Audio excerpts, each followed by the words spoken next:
Good morning, race fans, and welcome to Today at the Races at Laurel Park on this Claiming Crown Preview Day. Tim Tulloch today, joined by Dave Rodman, the voice of Maryland Racing. How you doing, Dave? I'm doing great today on this overcast day here in Maryland. A little hint of fall in the air, a little bit of chill, a little overcast skies and the pumpkins and, everything else we got here.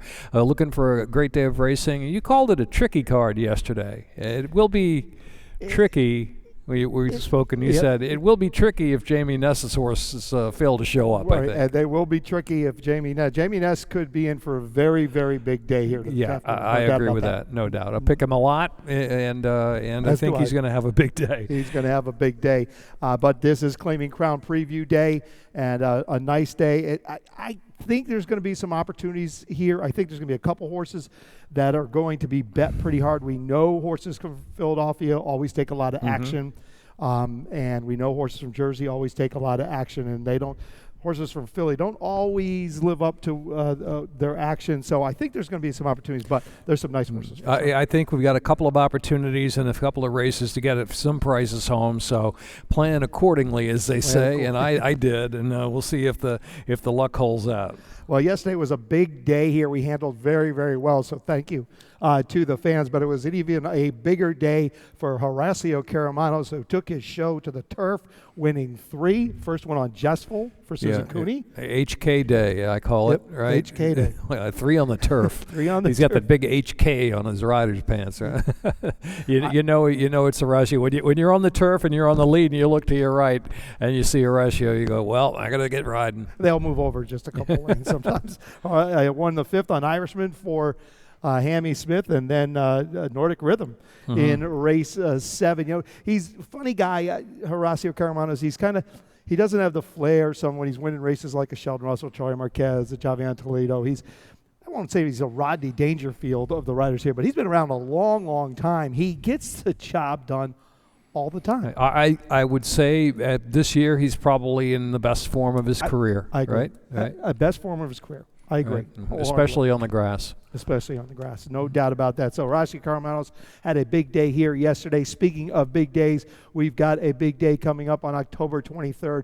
That is the Maryland Million. First race post, 11:30. It's always a very, very big day here in Maryland. Dave, you've got the lineup of races right there on your laptop, so give it to them, folks. The classic, the ladies, the nursery, the turf starter handicap, distaff, Lassie, the sprint, the turf sprint, and a couple of to end the day or in the mix, the turf distaff starter handicap, a distaff starter handicap. But most important is it's Maryland's day at the races, and that's exactly what it is. If you know someone who's never really ever been on the track before, maybe expressed an interest, it's the day to bring them, because there's lots to do. Family day here, a lot of activities between races that Phoebe Hayes plans out, and we always have something special for the fans to keep them their attention to the racetrack. Spectacular racing, some good betting opportunities, and pony races too.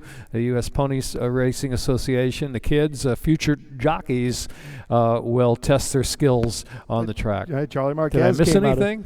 Nope. Charlie Marquez came out of the pony races, and we know what he's doing now. I was unfortunate and fortunate during my training career in the 20 years or so that I was in the area that I had very few Maryland Million runners. I think I only had one, to be honest with you, as those weren't the type of horses I had. You remember which one? Square Cut Diamond. Okay. I remember the horse, The juvenile, 2-year-old juvenile. I remember the name. But that meant I could come be a fan on Maryland Million Day, and it might have even been better. It might have been better to be the fan, because I had a great day on Maryland Million, enjoyed all of that, had myself a table, got dressed up.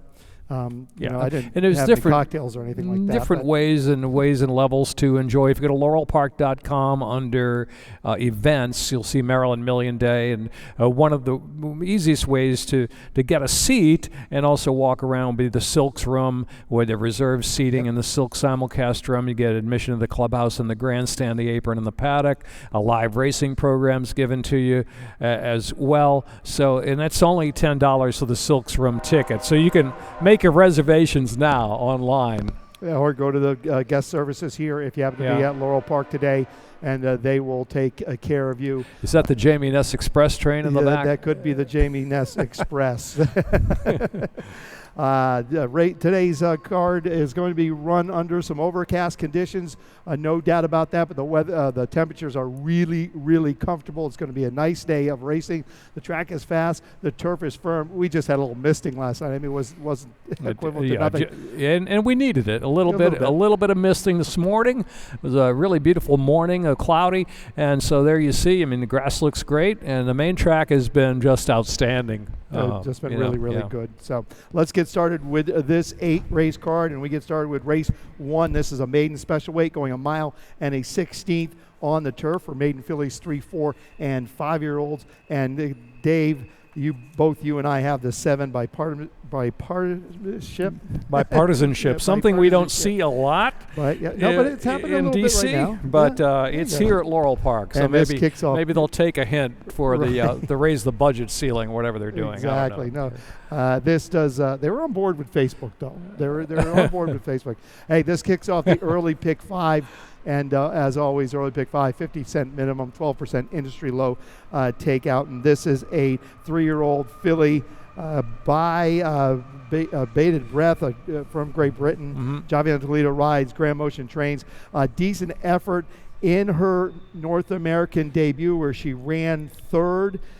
She looks like she wants to be a little one pace, but I think that'll work for her in here. I guess there was a timing issue or something with that race. There's no fractions, no buyer figure, but all you need to do is go back and look at the race. And she ran okay for her first start in the States. This is the second start in the States for Grand Motion. She didn't break all that well, probably doesn't have any early speed, much of it, but made a little bit of a middle move to Lone Leader. The winner of the race was a Chad Brown horse who wore down the Lone Leader. So you would expect that she's going to improve, and the form in Ireland is pretty good. Looked at the horse at Pearls Galore that she was 3rd behind. She's got 4 wins on the grass. So should I say these are maidens, and she's run against the horse who's a multiple winner over there. Sure, and she does tend to get off a little slow. She did that in Ireland too, but hopefully Graham's got her a little bit quicker out of there. But this looks like a group that she can handle. The 2 is Potion for Angel Suarez, gets the ride. Michael Matz, blinkers go on. Not a great finish in her last race, Dave, but it certainly wasn't an improved figure. You want to hear something crazy? I mean, I picked a lot of favorites today, especially with the Ness favorites, etc. I almost picked this horse on top. I don't know. I said, well, maybe I won't get so wild early. But she's 15-1 on the line, but Ghost Zapper and Why Not makes a half to a horse named Just Whistle. If you want to look at that horse, look at today's 7th race. She's had 3 tries on the grass and decent ones. The blinkers go on. Looking at her last race at Delaware Park, she broke a little bit outward at the start, maybe was a little bit lost out there, and it was caught in between horses much of the trip. Didn't really have much kick, but the blinkers go on, and it's only her 2nd time on the grass, and she's a half to Just Whistle. Look at her in today's 7th race. I mean, would she be tough in this spot? I think so. So the pedigree is there for her to improve. Gets Angel Suarez up for the first time for Michael Matz. 3 self-assured has been a little bit better. I just want to touch on the 1, Answer the Bell, drawing the fence. Michael Stidham, Charlie Marquez gets the call this afternoon, coming out of a sprint race at Delaware Park where she ran pretty well. I mean, she was up and amongst it. She runs 3rd. She gets beat 2.5 lengths. She stretches out for the first time today. She draws the inside. She might be able to take this field a very long way. She's a half to a 4-time turf winner, 4 for 6 on the turf. So she could appreciate that stretch out, no doubt. The sprint to route move, 14% for Stidham, according to Daily Racing Form statistics. But beaten favorite, I mean, she's got the pedigree, just like the 2 has a pedigree to improve going along. That is race 1, 7-2-4-3 for Dave, 7-4-3-1 for myself. As we move to race 2, this is the first of our Claiming Crown prep races. This is a Claiming Crown Express Stakes prep. This is going 3/4 of a mile. It's a starter 8,000, and we're going to start with both our top picks. That's a 3. I have an early pick 4. Let me run through this real quick. I'm going in hard. I'm going to single on the 3, Sevier, in race 2. I'm going to spread in race 3. This race I think this is the race. Race 3 is the race where you might be able to come up with a price. So I'm going 1, 2, 4, 6 there. Race 4, 1, 4, 6. Race 5, 1, 2, 8. $18 ticket on the early pick 4. Race 2, as I mentioned, going 3/4 of a mile, going to be a very short-priced horse here, and that is a 3, Sevier, and why not? This is a horse that's in really good form. We're going to take a look at his race from September 6th up there at Parks, where he just watch him. He just does his thing. He gets to the top of the stretch, and he waves goodbye to this group of $8,000 starters this particular day. Fired a 90 Beyer speed figure. But, Dave, this is a horse that's been doing this routinely. He's a winner in 9 of his last 12 starts. He's a 17-time winner, and he's been beaten up on these horses. He's not winning by a half a length. It's open daylight virtually every race. 7-year-old, 17-time winner who just keeps on winning. And, he's going back from 7 to 6 shouldn't be a problem as you want to go in 3/4 of a mile. I guess the only, knock you, so to speak, he might have is he's never done it at Laurel. He's the first time at Laurel, right? You got to do it over this track, that's for sure. But he looks like the goods in the race, and I'm going to call him Severe just for purposes. Okay. I think it's Sevier. I think you're right, but had a discussion with. You're usually righter than I am. No, I had a discussion with Chris Griffin about this, the announcer at Parks, and he was going Severe, but the owners even call him Severe now. He says so. Well, then the owners say Severe. The owners call him Severe. He's Severe. So well, he could put a severe punishment on this group if he runs the last. And look, who's going to run with him, and who's going to want to, and who should, and it might be a mistake if you try to. The 6.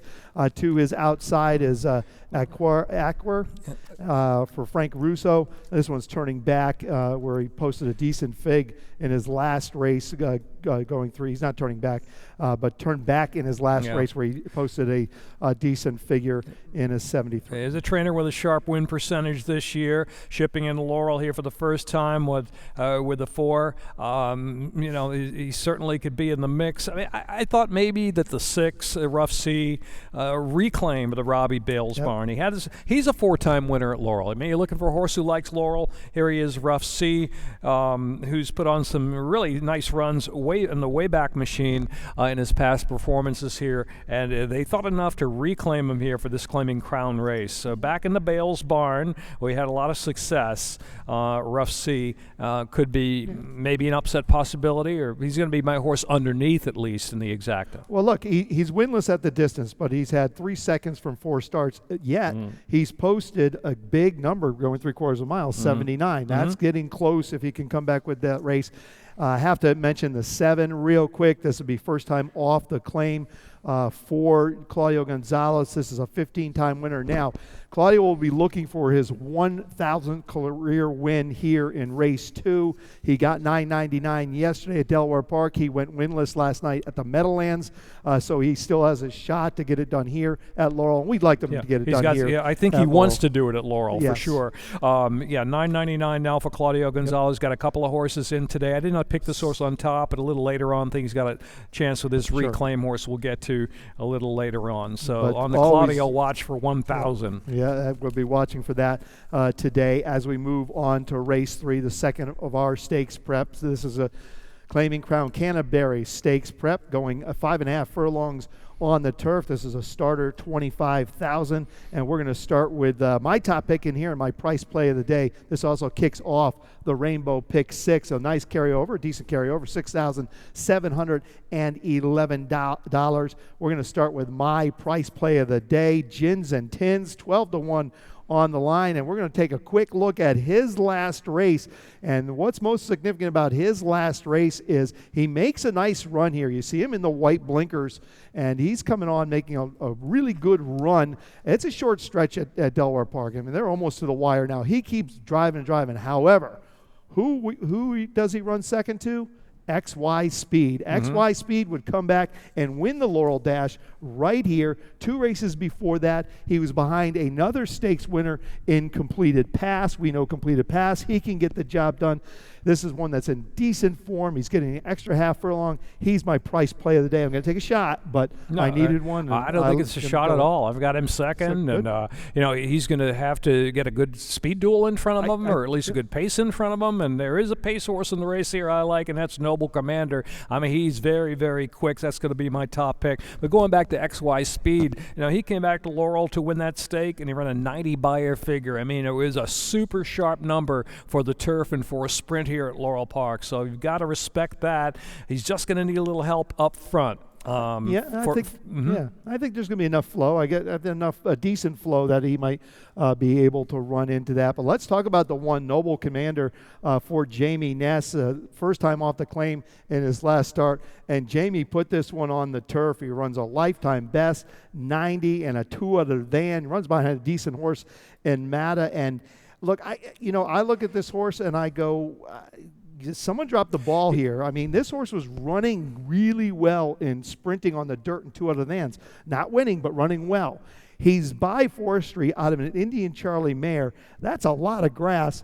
Never put him on the grass. Jamie claims it puts him on the grass, and see you later. This horse has been on my radar for quite a long time, even back when it was in the Snake Frock Barn. I think he can turf. He was good second there, a second time on the turf, first off the claim for Ness, but I think he can sprint and win if he's got that lead. I think he'll be okay on the dirt going long as well, but I was very impressed by that second place finish and a gritty second behind Mata, who'd won a couple in a row, and in his next out was favored in the Laurel Dash against XY Speed, correct? Or is that the right race? Anyway, but was favored in the Laurel Dash and he finished fourth, beaten about 3/4 of a length to XY Speed in the next time out. So there's a lot of XY Speed common denominators in here. The one Noble Commander, the 2 Gins and Tins. Already a winner out of the race. Ziggy Mons popped out of that Noble Commander race on September the 11th. And I think, between two of us, we might exactly have the exact box there. We might have the exact here. Look, the Noble Commander, turf numbers are good. Turf number going this distance is off the charts. Let's look at the 6 Belgrano. This horse is your 7-5 morning line favorite. I have her in my exact. Clearly the figures and the recent performances makes him appear to be the one to beat. He's going to take a lot of money. There's no doubt about that. Big win in life best and a stake at Monmouth in his last start. But as I dug deeper looking at this horse, I just kept finding things that I wasn't quite comfortable with. Yeah. Well, the thing I'm not comfortable with is the fact that he had an easy trip last time out in the Rainbow Air He got through pretty much inside every step of the way. However, he does have some good early foot, some tactical early foot, and it looks like he's kind of a horse who can do whatever they want to him. If he wants to go out there and try Noble Commander, they can, which may not be wise, but he can probably sit right off of him. He did have a perfect trip, so to speak, last time out at Monmouth Park. On the other hand, he continued very, very strong in that race on the gallop out. I mean, he just took off from the field afterwards. So what kind of trip will he get today? Will he get that perfect trip on the inside? Draws post 6. He's got speed to the inside. Will they try to tuck in, save some ground off a Noble Commander? That's the question. Well, I mean, it was just a dramatic improve from when he left Gulfstream Park and got to Monmouth Park. And he clearly likes Monmouth Park. He ran well there last year, and he's run well there this year.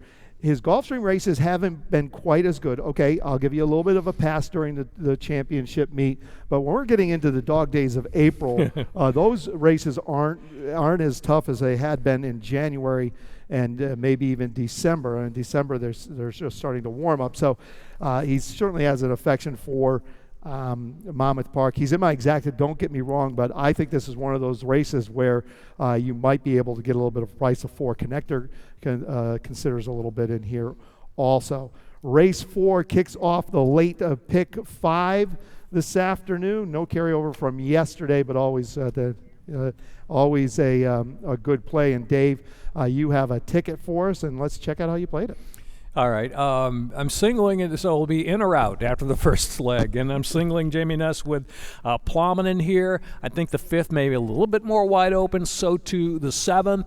And in the 8th race, I think kind of key here, we've got a horse who's dropping down off a poor performance. So I'm going to try to beat him with a first claim for Mike Girales, and also a horse who's just run very sharp in his last race, and that was Decorated. We'll get to more analysis of that race. So obviously, we've got to get past the first leg. So 6 with 129, with 1-8, with 4, 10, 11, a little deeper in races 5 and 7, and kind of hoping that that the dropper doesn't fire in the last race. So all of my hopes, obviously, on Plowman. Well, I considered singling Plowman also, and then I just went back on it a little bit, but I think it's a pretty safe single. A couple of horses in here that maybe with their best could cause them a little bit of trouble. But let's start right there. Race 4, first level allowance race, going 1 mile and 1/8, and our top pick is the 6 Plowman. This is a winner of 3 in a row, and second and 2 off the claim by Ness with a lifetime back-to-back life marks.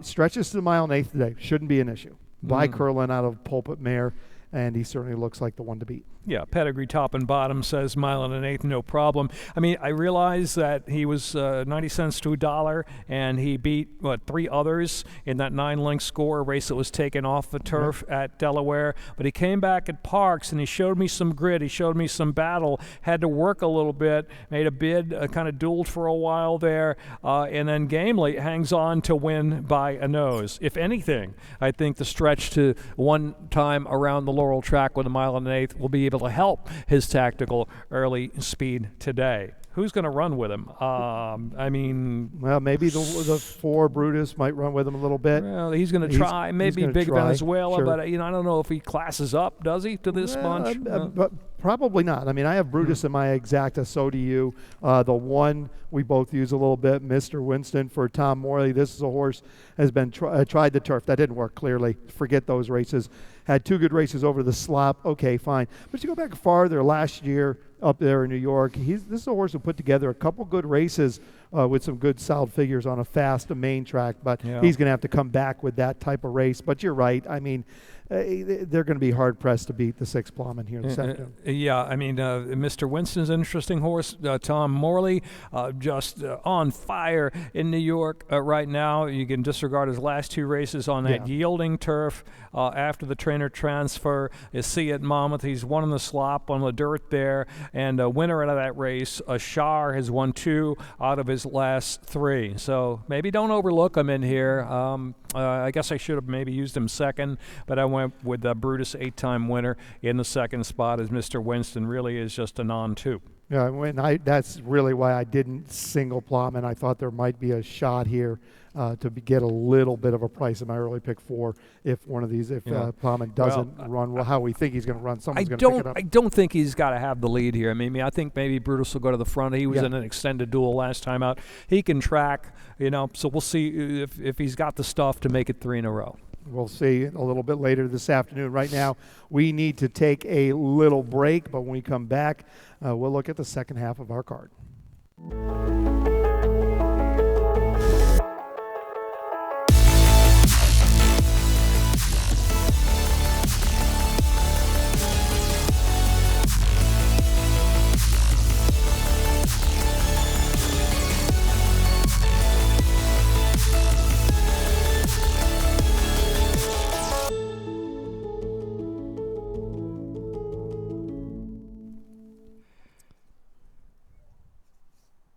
Welcome back to Today at the Races on Claiming Crown Preview Day here at Laurel Park. We move to race 5. This is the Claiming Crown Distaff Dash Stakes Prep, going 5.5 furlongs on the grass as a $25,000 starter. And we're going to start with your top pick to the outside, Dave. That is the 9, Mike's Girl. Georgie Vargas rides. I got the one on top. Oh, you have the one on top? Well, so do I. Let's make it easy. Okay. No, I'd had the 9 in I may have given you the 9 earlier. It's discombobulated as I was with the scratches. I have the one race. on top also. Beantown Baby for Arno Delacour. Mikey Sanchez That's you too, gets right? the call. Right. Yep, in very, very good form since returning to the races in May. He's been running solid. She's been running some solid figures. Comes out of the starter allowance at Kentucky Downs. We know those races are pretty tough. That's a good performance. Got beat a length and a half while running third. She's been 1, 2, 3 in all of her 9 turf starts, right? I mean, with 5 wins. I guess the room to pause would be, she's been a beaten favorite in the last couple of starts, but I'll forgive Kentucky Downs up and down and around the curbs, and I mean, it's that was a tough race, and she put in a good effort there. And that race at Colonial where she was 40 cents to $1, I'm even going to forgive that because the track rated good there. But I do remember that race and watching that race, and it had rained quite a bit in Virginia, so maybe even yielding. It looked visually like she just wasn't handling the ground, but she's got more firm going here at Laurel Park. We had a little bit of rain last night, but not a lot. I mean, the turf is in great shape, certainly in better firm condition, more firm than it was at Colonial for that race 2 back. But she's so consistent. I think she's going to get a good trip today, and I'll pick her on top. You're not just not going to get a price there. I agree. Right? I agree. Now the 2 Mucho Mezquina. This is an interesting mare. She can run on the grass a little bit. You look at her races. Forget about her last 2 races. She went down to Kentucky Downs. That didn't work, and then a mile off the turf. That clearly wasn't going to work. But her races before that were good, solid efforts. She had 77 could be a neck in a stake there at Colonial Downs. You look at some of her previous races, running some good figures with some good results. She's won over this course. I remember that 6 furlong race back in June last year. Maybe 5.5 a little short for her. I mean, she did beat Beantown Baby, but in the photo finish for second at Colonial on a little more of a yielding kind of course there, so a little more given in the ground. But I mean, if she's run that close to Beantown Baby, you'd certainly have to consider her. The only kind of long shot, as you mentioned earlier, was a Mike's Girl. I mean, I don't know. She seems to be kind of a sneaky horse in here. Look at that race in May at Pimlico. Beantown Baby behind the couch, right? And there she was, finishing 4th, beaten 4 lengths, not far behind the couch, only about 2+ lengths behind her at 56 to 1. Sprinting, going 5 furlongs on the turf. A little snake frock special maybe to sneak in the exacta here at 15 to 1 line.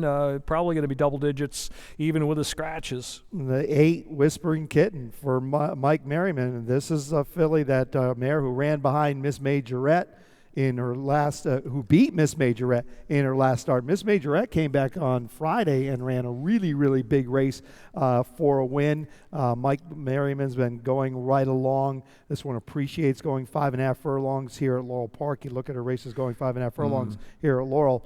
She's got an outside shot to get it done. So I think there might be some opportunities in race 5 as we move to race 6.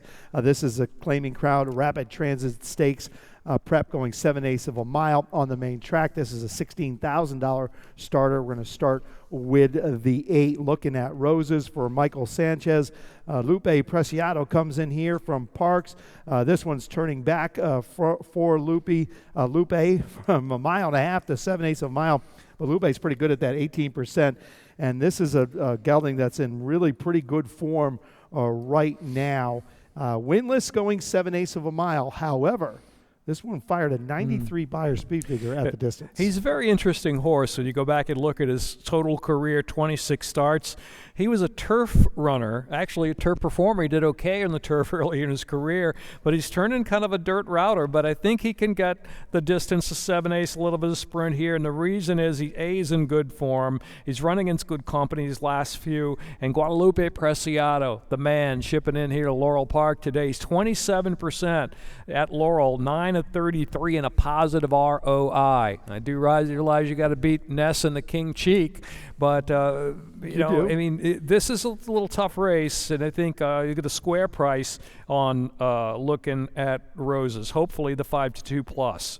I would think so. I would hope so. You still have Money Ride. This will be a first time off the claim, or a reclaim by Claudio Gonzalez. A little inconsistent with form, but this is a horse that's capable of running a big race. 2 starts ago, got the win up there with a good solid speed figure, and has run big races here at Laurel Park.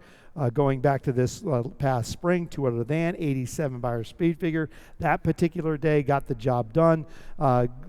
Clearly Claudio knows this horse a little bit, Yeah. takes him back, comes in here. Yeah, that's the key. I mean, I remember his race at Laurel, even pre-Claudio, that mile, 23:3:46, 10 and 3 for 6 furlongs. He was moving along, had every right to quit going the mile. It's a one turn, just like the 7 Aces, that one turn, obviously, but kept on going and ran a decent number. So I think coming back Claudio's barn and could get the job done. He was second in Claudio's tutelage in a slop behind Galerio, who was in great form at the time. Nobody was going to beat him that day. He was 7 lengths ahead of him, and he beat a Claudio runner named Tybalt in that race as well. So don't put it past Money Ride to get the job done in there.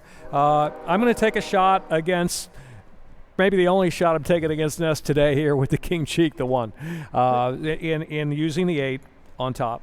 This horse, the King Cheek, Jamie had the entry in here. He scratches the 1A C now, who probably was a stronger half of the entry, at least on form. But this one's third off a break today. Had a good-looking win in his last start. Now, that was a other than at Delaware Park. But when you look back on his form, you're going to see a couple nice races this past spring at Parks and at Pimlico, where he ran quite well. So these horses, when Jamie turns a horse back, very good, 27%. They win 2 in a row. Dynamite. 30% of the time they'll win 2 in a row. That's almost amazing. But this horse, I think he figures this afternoon. Yeah, I think his biggest claim to fame to date, of course, is beating Hosier, who was a big odds-on favorite of the Sir Barton. Well, that was the opening race, wasn't it? Yeah, Preakness. Yes. In Sir Barton, the King Cheek beat Hosier that day in a short field. But I know he won his last start at Delaware, but I see Singlino in there. I mean, Singlino has been taking so much money, and he just Singlino takes a lot of money. Singlino takes a lot of money. Yeah. So, anyways, I'm going to try to obviously beat that Ness runner today, having used him multiple times already. And that was a short field in the Sir Barton on Preakness Day, and I'm pretty sure that he got hustled into that spot. So it worked. Well, it was a good hustle. It was a good hustle. It worked out well. I'll have to confirm that, but I'm pretty sure because he was really happy when the King Cheek. I think you're right. I think he said that in the interview, right? Yeah. Okay. So the Racing Office enters horse is better than any trainer. That's right. On that one. Let's go to race 7. Claiming Crown Emerald Stakes of Prep. This is going a mile and a 16th. On the turf. This is a starter 25. We're going to start with the 4, You Must Chill, Jamie Ness, Frankie Pennington, 4 for 5 since the break, and arriving back in the Jamie Ness barn, 2 for 2 on the turf for Ness, and he's just in good form. Yeah, looks like he can run on anything. Soft turf, win. Good turf, Parks win. Penn win, Parks win. So he's shipped into all kinds of different surfaces. So no doubt that we'll see You Must Chill show up again today, looking for 3 in a row. I mean, it's kind of an obvious situation there. I'm going to talk about a long shot a little bit here. I'm going to use and that's Mandate, the Bruno Schickendan's barn, right? Trainer Robert Johnston, who's won with a lot of shippers at Penn National, Fort Erie, Woodbine. Looking back at his form, Saratoga and Belmont for $25,000. You've got a horse named The Last Zip, who paired up a couple of 87 buyer numbers. Outrageous Betty was second of that horse, who was competing for the $40,000 claiming tag. That type of that horse, if you're looking for a form there, he's got an outside gate and doesn't have a lot of early speed. I mean, it goes to the drawbacks, but the positive is I think he'll be a huge price in here, and I'm going to use him at least in a few exactas at a big price Mandate. I like the 10 English Tavern. We got a quick video of his last race, September 25th, where things didn't get started quite the right way. But watch Fergal Lynch. Is there anyone cooler than Fergal Lynch? Watch him. Now he's going to look between his legs a couple times. He's going to say, okay, I'm good here. I'm going to drop down to the fence. Didn't even miss a beat, Fergal here. Says, all right, we'll just kind of cruise in here to the inside, and there he goes, and we'll bide our time. And by the time he did, and then here he comes in. You know, I just think this horse he had to work for this win. There's no doubt about it, but he had to work from all the way from the back of the pack. So Fergal had to use a little bit of him starting a half mile out. But this horse gets really, really game here. I mean, he's getting tackled by the one, as you see, and he just keeps on, ears flat back, beautiful stride across the grass. I like English Tavern. He fired an 82 by her speed figure that day. I don't have him on top, but it wouldn't surprise me at all if English Tavern got it done in today's seventh race as we move to the finale. This is a claiming 10,000 3-year-olds and upward, which have never won 2 races, going 3/4 of a mile. We'll start with the 6, decorated for Hugh McMahon. Angel Cruz gets the call. This will be third off the break today. Decent effort in that last start. Eligible to move forward again. You know, a double key race. Natty Bow came back there to win. Yep. Galazzo, third place finisher, came back to win. They're both, when you look at their form, 68, 69, even lower 70, maybe even mid 70 type buyer number horses on their best day. I thought it was a really solid effort. A game effort, as you see in the short comment for the nickel. I don't think it's a big step up today for 10, especially because you've got a possible suspect horse in Portal 1 dropping in. But Mike Girales has Tappin' for Glory in here too. He's 29% of the dirt first off the claim. Claimed him, freshened him. They don't drop him. They got him in for 10. They bring him back in for 10. Right. I do have the 3 Portal 1 on top. I think he's probably back in form. That was a sloppy track that particular day. I know he's run on sloppy track before and had no issues with it, but it could have been a different type of sloppy trap that day. That's going to do it for us. Claiming Crown Preview Day, just about 31 minutes away from the first. I will see you back later this afternoon. Dave Rodman is going to be right back with you with scratches and changes. Good luck. Back in a moment.